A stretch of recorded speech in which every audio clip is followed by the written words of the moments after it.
Momen haru Menteri Keuangan Sri Mulyani dan Menteri Agama Yakut jenguk David korban penganiayaan Mario Dandi. Menteri Keuangan Republik Indonesia Sri Mulyani menjenguk Kristalino David Ozora yang tengah dirawat di RS Mayapada, Kuningan, Jakarta Selatan, Sabtu, tanggal 25 Februari tahun 2023. David merupakan korban penganiayaan dari Mario Dandi Satrio yang merupakan anak mantan pejabat Direktorat Jenderal Kementerian Keuangan Rafael Alun Trisambodo. Tak hanya Sri Mulyani, Menteri Agama Yakut Kholil Qoumas sekaligus Ketum PP Gerakan Pemuda Ansor juga turut menjenguk dan memantau kondisi David. Melansir akun Instagramnya @smindrawati, dirinya mengatakan rombongan mereka berangkat menjenguk David sekitar pukul 10 pagi. Sri Mulyani pun terlihat kembali meminta maaf atas peristiwa penganiayaan yang dialami Kristalino David Ozora.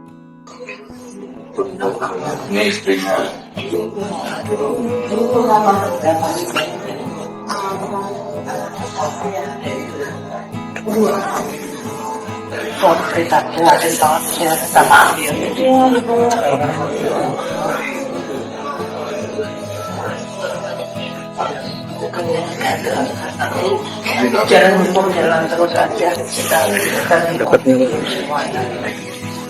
Permintaan maaf itu langsung ia sampaikan kepada Jonathan Latumahina, ayah David dan juga kepada ibu David. Ayah dari David tampak menyambut uluran tangan permintaan maaf dari Menteri Keuangan Sri Mulyani.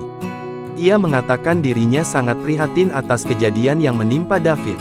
Sementara itu, Mario Dandi Satrio ditetapkan sebagai tersangka oleh Polres Metro Jakarta Selatan. Selain itu, teman Mario yang merekam penganiayaan itu, yakni Sane Lukas Rotua, juga ditetapkan sebagai tersangka. Berbarengan dengan mencuatnya kasus penganiayaan, terungkap ke publik harta kekayaan ayah Mario Dandi, Rafael Alun Trisambodo, yang sebelumnya adalah pejabat Direktorat Jenderal Pajak di Kementerian Keuangan. Muncul pula lewat media sosial, aksi Mario Dandi yang mengendarai motor gede. Di tengah perkembangan kasus dan kecaman publik, terutama terkait kekayaan Rafael, Menkes Sri Mulyani Indrawati mencopot Rafael dari jabatannya untuk keperluan pemeriksaan kekayaan dan kewajaran hartanya. Sri Mulyani menyatakan telah menginstruksikan Inspektur Jenderal Kemenkeu untuk memeriksa kekayaan dan kewajaran harta Rafael. Rafael kemudian mengundurkan diri dari statusnya sebagai aparatur sipil negara. Ia menyatakan mundur atas jabatan dan statusnya sebagai ASN mulai tanggal 24 Februari tahun 2023. Dalam surat terbuka, Rafael meminta maaf kepada keluarga David, korban penganiayaan yang dilakukan anaknya. Ia juga memohon maaf kepada keluarga besar pengurus besar Nahdlatul Ulama, GP Ansor, dan masyarakat Indonesia, serta semua pegawai Kemenkeu.